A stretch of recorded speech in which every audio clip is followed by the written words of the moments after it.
Mall of America. For more than 30 years, it has been a retail leader and an international destination, and it remains the largest mall in the U.S.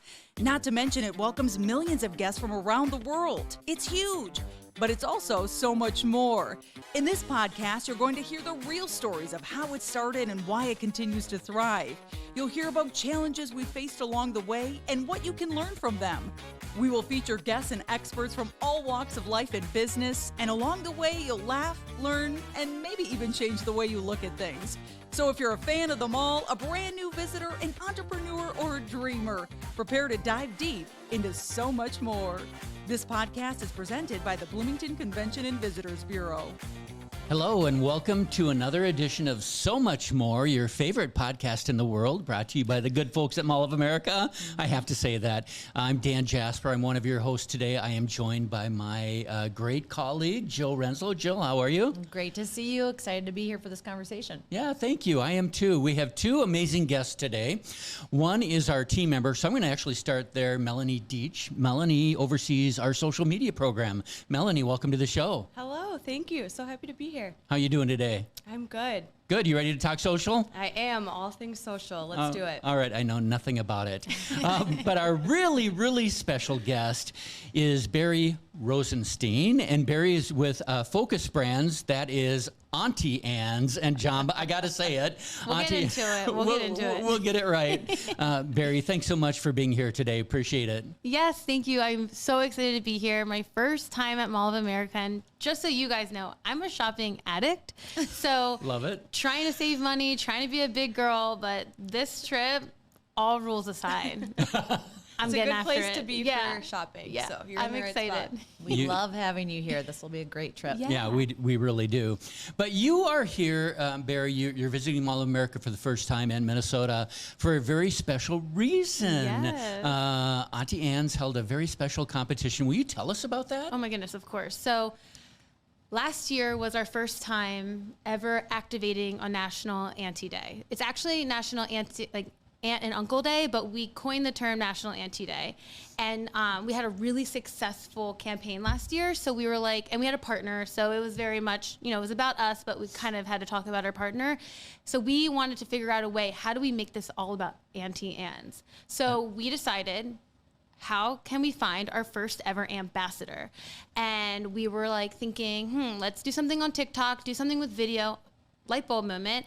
We wanted to have an open casting call to find the coolest auntie in America. So we, on all of our social platforms, we made these really fun videos, and we had, I think, like close to or over 100 entries on Instagram, on Twitter, on TikTok, and we found one. We found our first ever Auntbassador. Her name is Kate. So we are here to give her all-expense paid trip to Mall of America with her niece.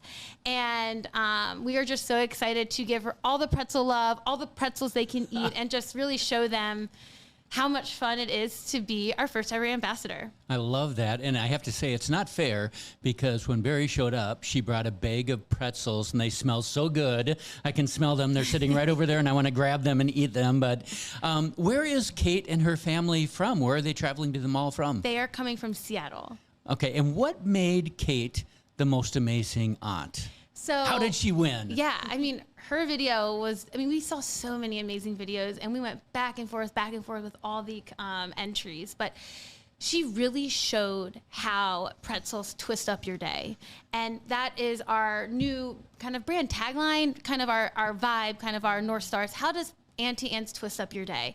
And her video, she showed she has a bunch of nieces and nephews, so she had to choose one to come. But she has, I think, that would be hard. Yeah. That would be hard. It's going to be really challenging for her. I know, they're young, so we needed someone that could like eat pretzels and kind of enjoy the experience. So I think that's why she chose Olivia. But so her video was it starts off with her in the car calling her, I think, sister, and telling us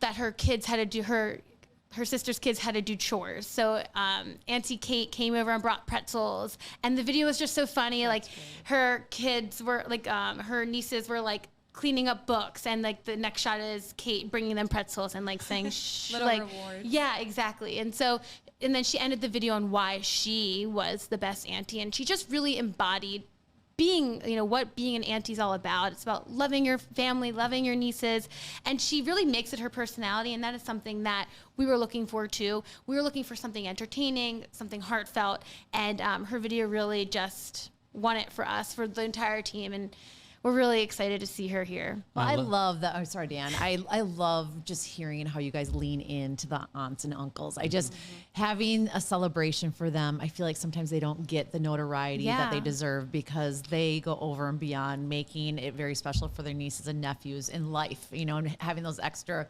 special moments and memories together. So I love that you do that. And I would have to tell you, there were several people in our office when they heard about your contest, they were raising their hand where they're like, we are going to be the favorite aunt. We are going to win this contest. And we're like, we don't know if you can qualify working here, but just kudos to you guys for being creative and coming up with a really awesome national contest. Thank you. And one thing that we saw was that Auntie talk is a real thing on TikTok. And so we also wanted to lean in on that. There's so many trends about like getting your nieces and nephews and then giving them back. And I think that was something that really we are trying to own that conversation. And so this casting call, we're also seeing casting calls being a thing. So we're like, let's bring these two trends together and kind of make it our own. And so it was really fun. And definitely, we're just so excited to bring Kate to Mall of America and give them all the pretzels. We have to ask. We have to get this out in the open. Go You ahead. say auntie, we say auntie. It's kind of a Minnesota thing, maybe a Midwest thing. Please clarify for our audience. What is the right way to say it? The right way to say Auntie Anne's is Auntie Anne's. I So we're in the wrong here. Yeah, you guys are in the wrong. Don't know about that. I mean, I could be in the wrong. I'm in y'all's territory. So, but it's one of the greatest debates online. Is it Auntie versus Auntie? People love to add extra letters to our name. Auntie Annie's, Aunt Annie's. I mean, the list goes. We hear it all. But if you want the official way of saying it, it's Auntie. So y'all are wrong. Okay. Well, we can live with that, right? We'll do our best to correct her. We'll try. Melanie, leading the social media team here at Mall of America and all of your efforts, how did you connect with Auntie Anne? Sorry, it's going to be really hard. okay. How did you guys connect and help bring this to life? Yeah, well, we were so excited. We connected really early on when we heard about the campaign. And of course, when we found out that the winner was getting an all-expense paid trip to Mall of America, we wanted to help promote it and get the word out and really just spread the excitement across our social channels as well.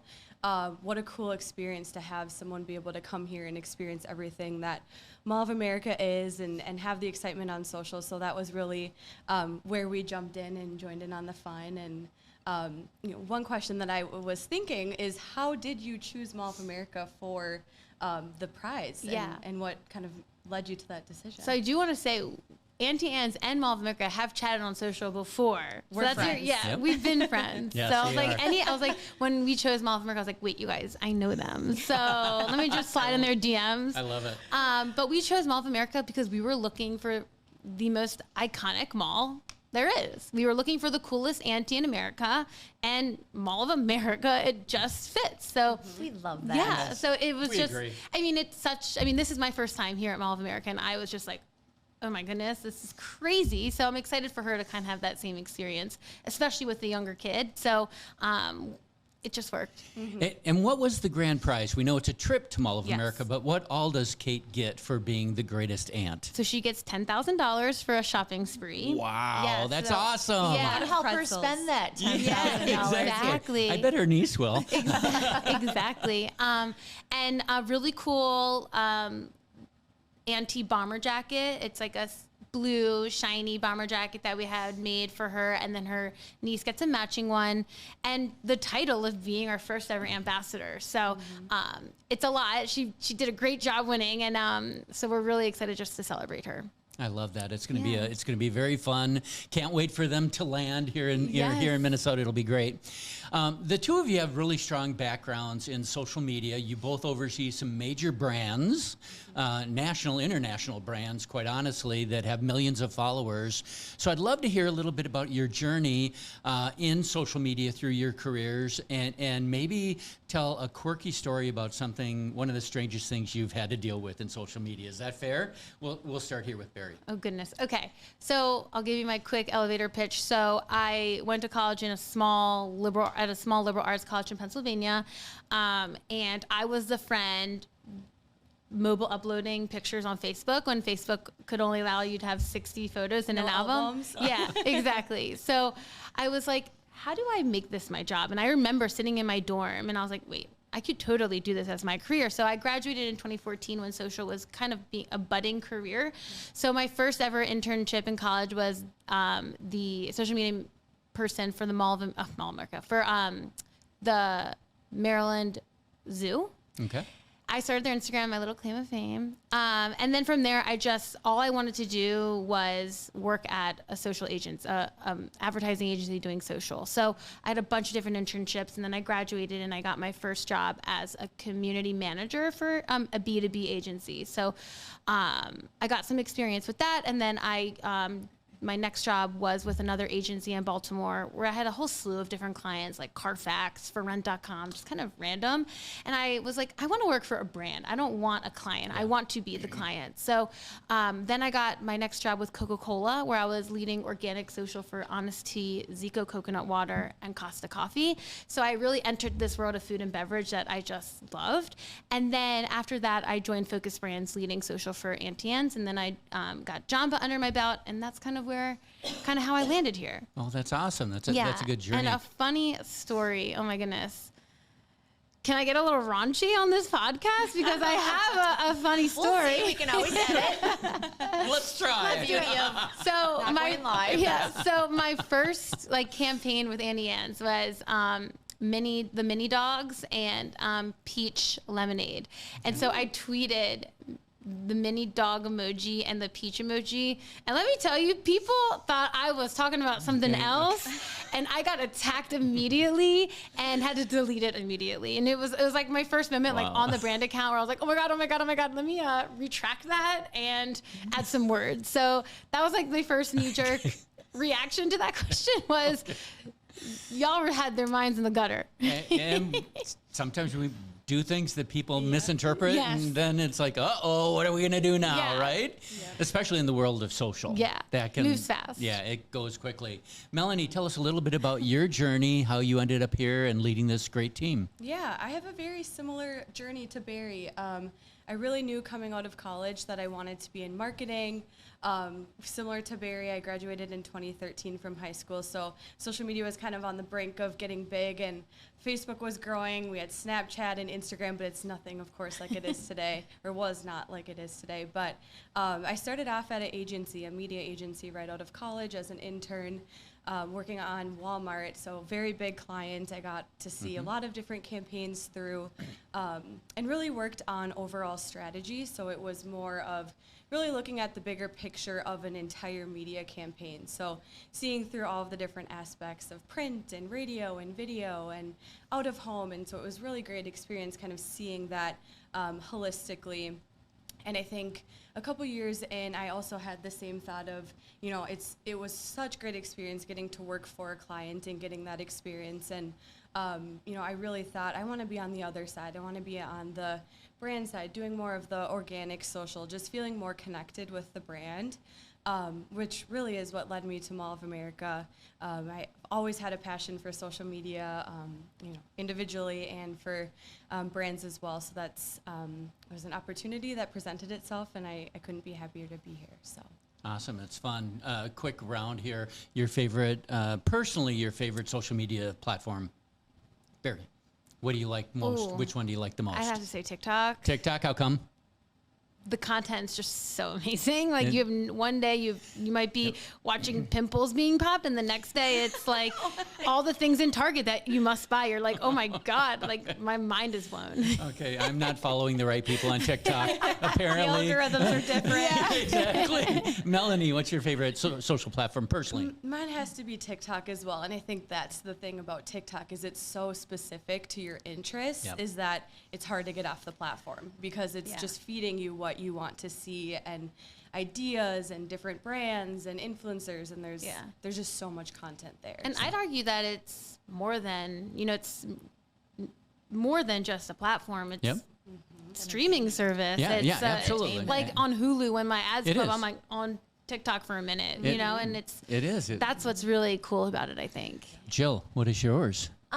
So I have a love-hate relationship with TikTok Yep. because I find myself spending a lot of time. I get Yes. caught down the rabbit hole oftentimes. I do like Instagram because I feel like I can grab content a little bit faster and I don't spend as much time. But I'm still one that's on Facebook and I spend a lot of time on LinkedIn as well. Yeah. So I really feel like I have a balance across all the different platforms. So That's where healthy. I'm at. I'm on LinkedIn a bit, but my big thing is TikTok, and right now I'm just mesmerized by two different genres. One is individuals that just eat food and they describe there's one guy from Minnesota who's hilarious and he just tries different foods and talks about it. You're making fun of my pimple popping No, I TikTok? love it. Well, and the other one that I watch, and when this guy goes live, I watch him for like an hour or 2 hours. No. He just opens Pokemon cards. Oh my goodness. Okay, we have to have Yeah. We're on And different I'm not even in Yeah. Pokemon, but it's But Dan, what I love is, we have a mix of generations around Yeah. this table. And what I really appreciate and I've found as a leader within an organization is really valuing those different generations Yes. and what Yeah. you bring to the table because you have skills and talents that don't even touch the rest of the teams on what you bring from a social perspective. Yeah. And what I love about the two brands that we're talking at the table, Mall of America and Auntie Anne's, I got it, but also Jamba and just the brands that you represent, you do a great job of delivering the unexpected moments. You have Yes. brands that you want to turn heads, you want people to connect with you on these social channels because you're delivering things that are unexpected. Yes. I'd love to hear from you guys. What is that strategy? Because it's not easy because you have to be bold and you have to take risks. Sometimes you have to shift things up because maybe they were, responded to in the way that you didn't want it to happen. But how do you layer in the unexpected moments in your strategies? I think the biggest thing for us is understanding that we have such a vast audience and there's people that are looking for so many different things when they come to our social channels. There's events that we have here at the mall. There's all of our different tenants that we have. There's so much that's here. And so I think for us, it's delivering on that and being able to showcase that there truly is something for everyone here and having that shine through on our social channels. There's a constant balance of fun and the trends that you see on social media and really getting all of the information that we have to share out from all of the different tenants and events and things like that. There's just so much to tell. So I think that's just staying on that unexpected, like you say, different openings. I think people are always surprised. I never knew you had that store there. So being able to showcase that each day and showing up differently, I think is what we're always kind of having in the back of our minds. That's great. And Barry, how would you respond? For Auntie Anne's, one of our biggest pillars for our strategy is how do we make pretzels part of the conversation, whether that's inserting ourselves in conversations that have nothing to do with pretzels, like on Twitter, for example, or really taking a look at what kind of makes our audience tick. So the auntie versus auntie thing that, anytime I post something like that, it goes crazy. Understanding that on TikTok, our followers love cinnamon sugar and they love whenever we post about butter. So it's really like listening to our audience. I get it. And it's really listening. Yeah, the smell is another thing. It's really listening to our audience and figuring out ways to create content that is different. And for Auntie Anne's, we don't really have competitors. And we are the leader in the pretzel, category. Yep. And for Jamba, we're still kind of figuring it out. I think Jamba is a lot harder because there are a lot of smoothie brands. We're competing with people making smoothies at home, people, being healthy, not being healthy, and things like that. But we love causing chaos on Jamba. That is something that we know works well, whether that's, saying the blender is the new white noise and just kind of being bold with some of our statements and some of our tweets and some of our, posts. So we like to kind of push our brands into areas that you wouldn't be like, why is Jamba talking about dogs? Or why is Auntie Anne's, we just posted a video on TikTok of Auntie Anne's at a wedding, 1.3 million views. Everyone's like, oh my God, that's such a great idea. So really trying to put pretzels in a conversation that they might not ever be thought in. So that's kind of where we're at right now. And we're mixing up our content. We have a new agency that's helping us with content. So we're trying a lot of things, we're testing a lot of things, and we're seeing what sticks. So next year we kind of come in with guns blazing. That's awesome. Thank you. What, just thinking about social media and campaigns, other than the current one that you're here visiting for, can you guys, both of you, share a campaign that you think worked really well for your brand and why it worked well? Melanie, I'll start with you. Yeah, I'm gonna say, instead of a campaign, some trends that Yes. we've had on our channels that are just so funny, so we have to share. The first one is the unexpected. I feel like we have to talk about Twiggy the squirrel, Yep. who came and visited us this summer here at the mall. Talk about bizarre. It's, seeing. Can you explain who Squiggy was? Yes, Twiggy the water Twiggy, skiing yeah. squirrel is Just quite combine literally. Squirrel and Twiggy. Yeah, kinda like it. It's kind of like Twizzard. That's all I'm saying. Go ahead. She is a squirrel who water skis, and she tours and goes to different states and performs. And so this summer she was in our rotunda in a little pool doing water skiing. And I think, it was so surprising seeing the amount of people in the rotunda that showed up. I think, you just see it and it's quite bizarre. Yep. So you can't really look away from a water skiing squirrel. But one of those things that we just took a quick video of it. We didn't do any cutting or any editing of the video, put it out there on social. And of course it performed very well. We had hundreds of thousands of views on it. And so just one of those things where you kind of throw something at the wall and it sticks. And I think that's something that is so unique about Mall of America and what we show on our channels is there's also the unexpected, that you show up to the mall, you think, you'll just hit your couple shopping stores or whatever, but there's just so much more than that. And there's always different events going on and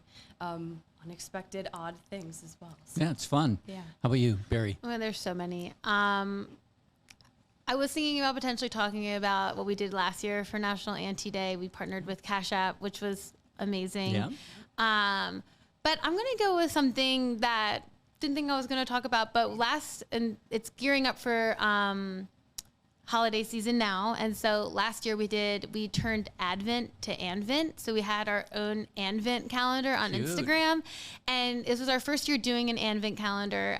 We did 25 days of giveaways last year. We partnered with a bunch of brands like Funko, HyperX, Razors. We gave out a Razor scooter. We also had a nail brand that I can't remember the name of, but it was just like really fun. We really leaned in on the way Instagram we really leaned in on like creating content for the platform. That's what I'm trying to say. Mm-hmm. So we made an animated reels that you go on the page, you go on the reel, and it opens up like an advent calendar would, and then behind the door was the giveaway, or behind the door was the offer. And it was just really fun to kind of bottle up that holiday spirit on Instagram from a pretzel brand. Yeah. So we're really, we took a lot of learnings from that campaign last year, and we're doing it this year. We're not doing as many brand partners. We're doing stuff, more geared towards Auntie Anne's. But I think it was a really fun campaign, and obviously it was successful, and we're doing it again. But we're switching it up a little bit, and we're changing our content. But yeah, I'd say that one. I love it.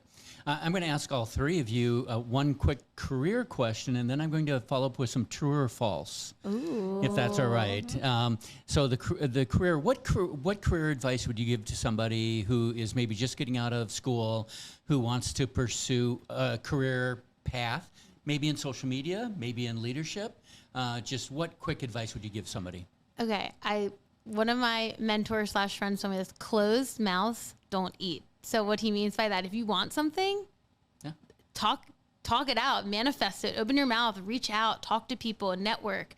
I think that is something that I keep in mind. If I need help at work, I'm going to ask for help. If I need resources, I'm going to ask for help.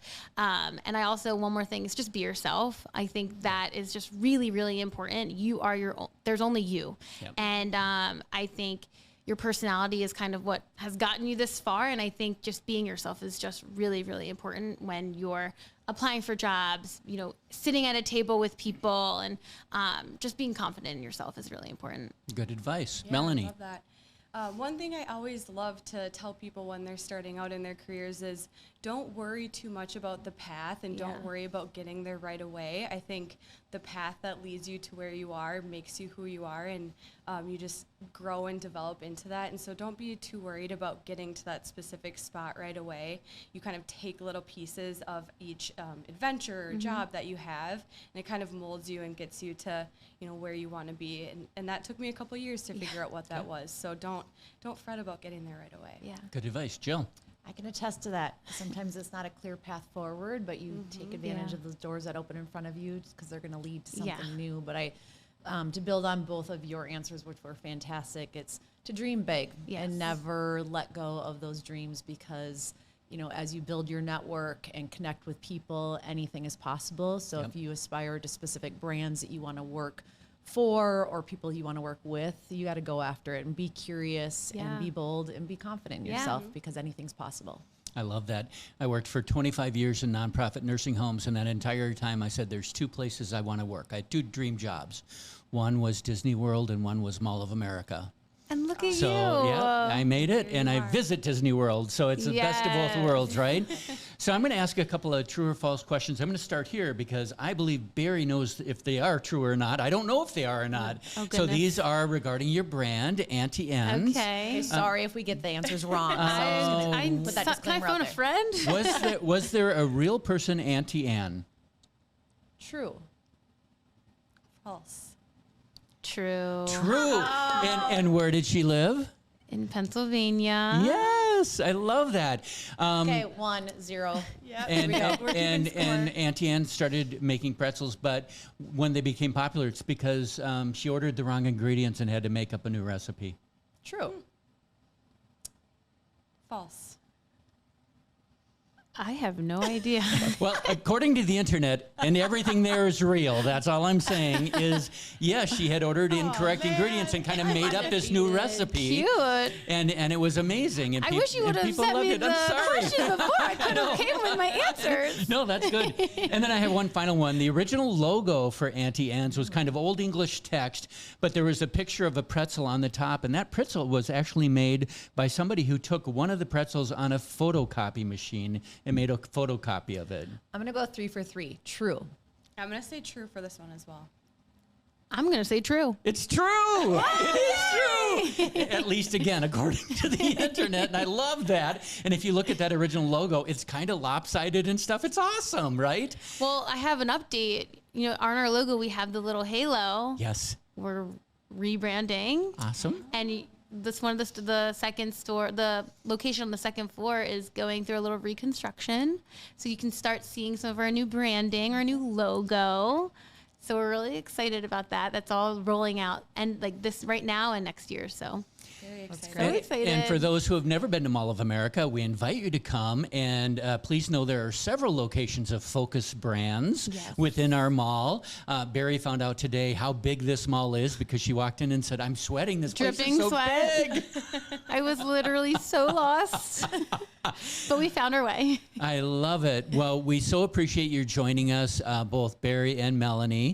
Thank you guys so much for being here and sharing your stories and your expertise. And Jill, thank you for joining us. Always, you're awesome. Always. Fun conversation, Yes. ladies. Thank you. Could talk for another 30 minutes. Do you want to? Let's just go. do it. I think we should. For all of our listeners and our viewers, thank you for joining us for this edition of So Much More. We love having you here. Please subscribe, share, watch our videos, and come and visit us at Mall of America. And this is another edition of So Much More. Thank you for tuning in to today's episode of So Much More. If you want to hear more, be sure to subscribe to our podcast wherever you find your favorites, including Spotify, Apple, or Google Podcasts. And you can also watch a video cast on YouTube. Go to podcast.mallofamerica.com to leave a review, ask a question, or give us an idea for the show. Until next time, thanks for listening. So Much More is presented by the Bloomington Convention and Visitors Bureau, the official destination marketing organization for the city of Bloomington, Minnesota. Before your next trip to Mall of America, visit bloomingtonmn.org for answers to all your travel questions, deals and packages for hotel stays, and so much more.